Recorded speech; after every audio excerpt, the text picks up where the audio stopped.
to give me your loyalty. 'Cause I'm taking the world, you'll see. They'll be calling me, calling me. They'll be calling me royalty. Best to give me your loyalty. 'Cause I'm taking the world, you'll see. They'll be calling me, calling me. They'll be calling me royalty.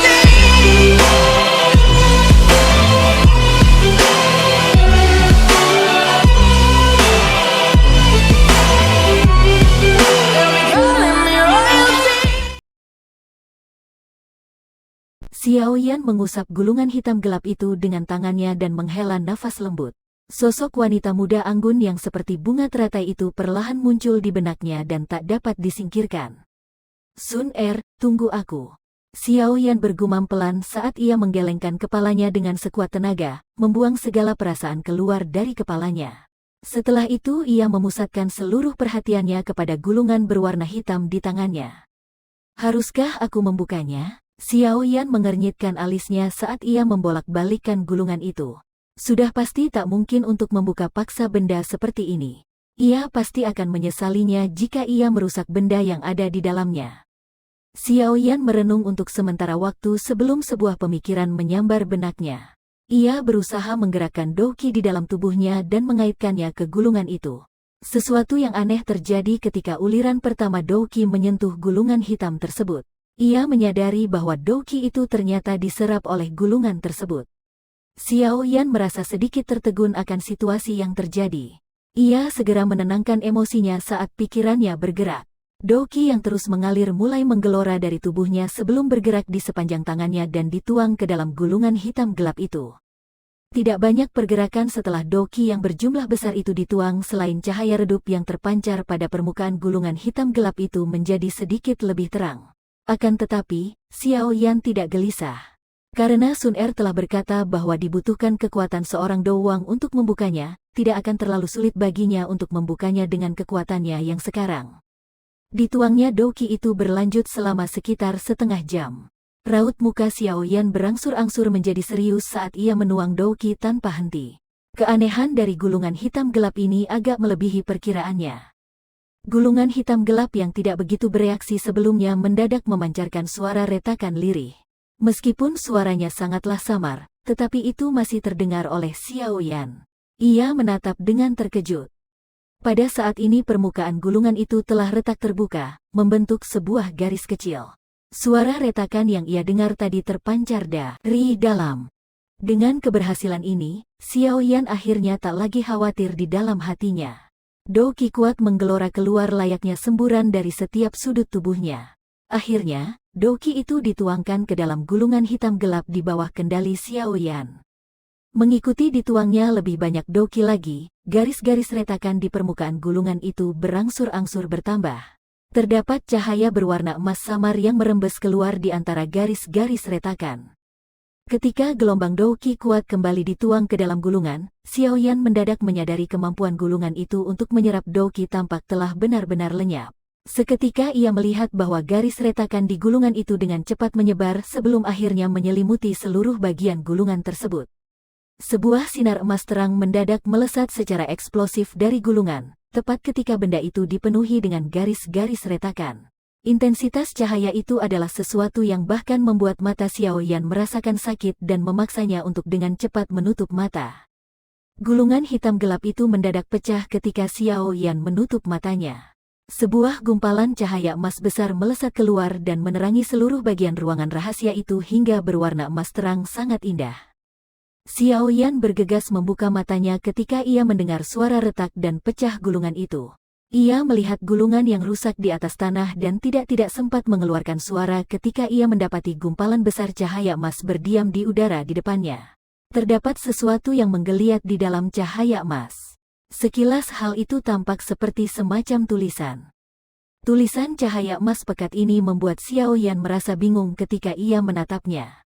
Ia bergegas mengalihkan pandangannya ke samping dan perlahan menjulurkan tangan ke depan sebelum akhirnya menyentuh ke dalam gumpalan cahaya emas itu. Gumpalan cahaya emas itu pun mulai menggeliat-geliat dengan hebat ketika Xiaoyan menjulurkan tangannya ke dalamnya. Hal itu seketika berputar sebelum pada akhirnya berubah menjadi sebuah sinar emas yang melesat langsung ke dalam kepala Xiao Yan dan masuk tanpa halangan apapun ketika bersentuhan. Xiao Yan tiba-tiba memegang kepalanya ketika cahaya emas itu masuk. Keadaan itu tampak seperti banyak sekali benda dipaksa masuk ke dalamnya, membuat kepalanya terasa menggembung hingga akan pecah.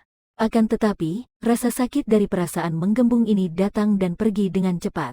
Rasa sakit hebat itu berangsur-angsur menghilang dalam waktu kurang dari 10 detik yang singkat.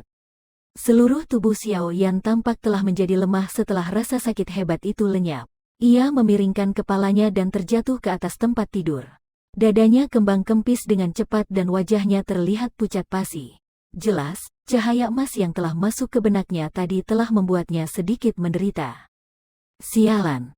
Apa sebenarnya benda ini? Xiao Yan sedikit pulih setelah berbaring di atas kasur sejenak. Telapak tangannya mengusap kepalanya yang masih terasa sedikit sakit.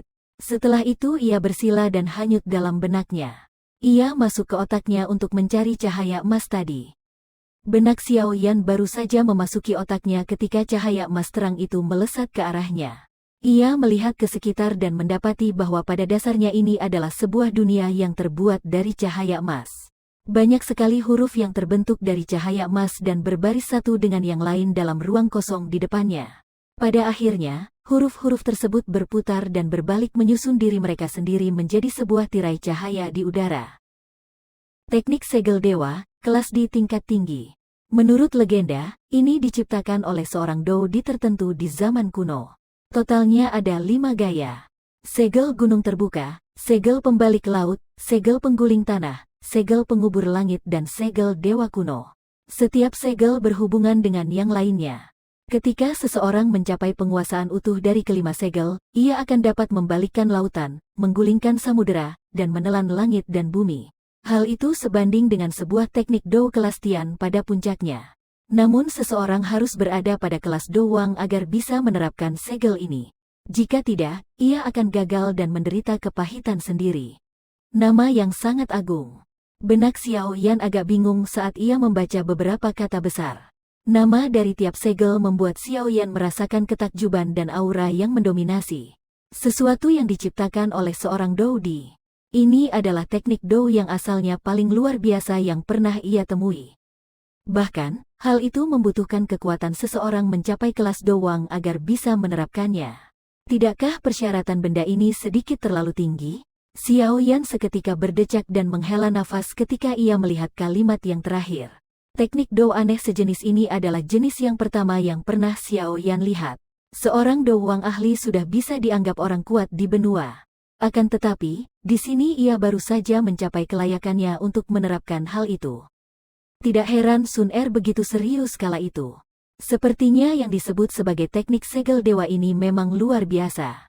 Xiao Yan mendadak paham saat ia mengingat raut wajah serius Sun Er kala itu. Selain pemahaman mendadak ini, ia juga merasakan perasaan penuh kasih kepada gadis itu.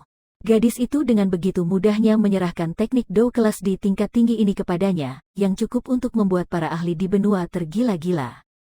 Namun mengapa teknik Do ini hanya memiliki sedikit kata-kata pengenalan singkat?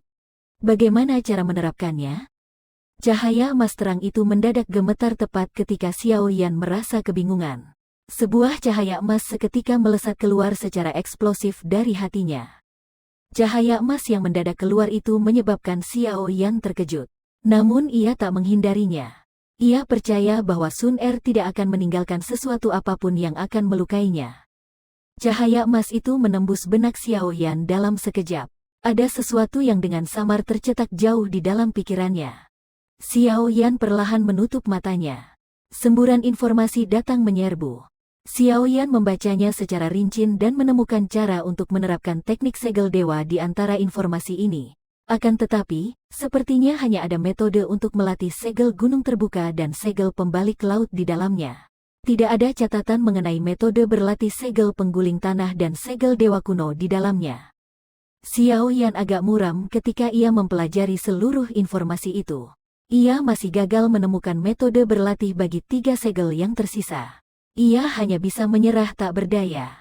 Sepertinya, teknik Do yang Sun Er berikan kepadanya tidak utuh. Tepat ketika Xiao Yan telah benar-benar memeriksa informasi yang ada, terdapat suara menawan lembut lirih yang terdengar akrab yang tanpa diduga terdengar perlahan di akhir informasi itu. Suara yang tidak asing itu menyebabkan benak Xiao Yan gemetar hebat. Xiao Yan GG, jika kau bisa membuka gulungan ini dan mendengar pesanku, kau seharusnya sudah meningkat ke kelas Do Wang. Sun Er pertama-tama harus memberikan selamat kepada Xiao Yan GG dahulu. Tidak ada banyak waktu, jadi aku tidak bisa meninggalkan terlalu banyak kata.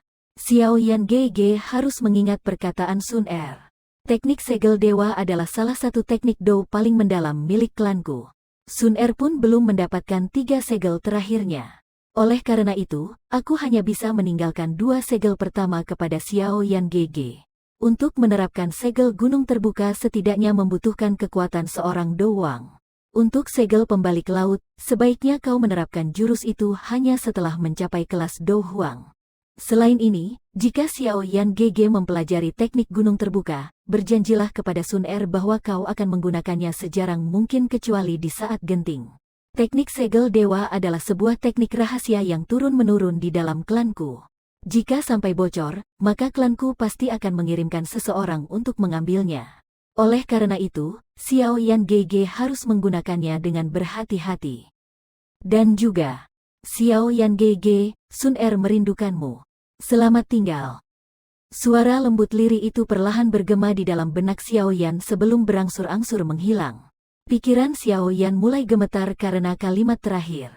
Gadis manis itu sungguh sudah terlalu berbaik hati baginya. Benak Xiao Yan perlahan meninggalkan kepalanya. Ia perlahan membuka matanya di dalam ruangan rahasia. Ia agak bingung saat ia mempelajari gulungan yang rusak di atas tanah. Sesaat kemudian, ia mendadak mengepalkan tangannya erat. Suara gumamannya perlahan bergema di ruangan rahasia itu. Sun Er, tunggu aku. Aku pasti akan pergi mencarimu. Tidak ada seorang pun yang bisa menghentikanku.